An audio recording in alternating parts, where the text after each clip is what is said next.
50,000 বছরের রাস্তা হবে, যার যার কবর থেকে হাসরের মাঠ। ফুলচেরাতে পুল হবে 30,000 বছরের রাস্তা। আমার উম্মতগুলো কিভাবে রে পায়ে হেঁটে তারা অতিক্রম করবে? বন্ধু নবী এমনি এমনি কাঁদেনি রে, নবী জানিয়ে দিয়েছে কাল কিয়ামতের ময়দানে উম্মতগুলো খালি পায়ে থাকবে, মাটি তো তামা থাকবে। ও বন্ধু, তাদের শরীরে কোনো পোশাক থাকবে না, উলঙ্গ অবস্থায় থাকবে। এবং মা আয়েশা প্রশ্ন করলো, গো প্রাণের নবী, জানতে মনে চায় নবী গো, এই যে আপনার উম্মতগুলো উলঙ্গ অবস্থায় খালি পায়ে সবাই থাকবে গো নবী, তারা কি নারী পুরুষ একসাথে? কয় হ্যাঁ, নারী পুরুষ একসাথে।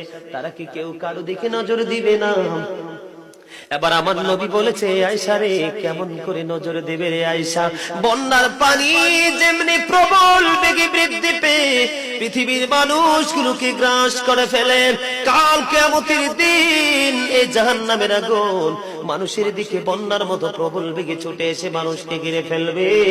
এত ভয়ঙ্কর হবে রে আয়েশা কেরা, এত ভয়ঙ্কর হবে আশুরের দিন, এত ভয়ঙ্কর হবে সেই দিন। আর সেদিন এত বিপজ্জনক হবে, একটা পুরুষ আর একটা নারীর দিকে তাকাইবার মতো সুযোগ থাকবে না।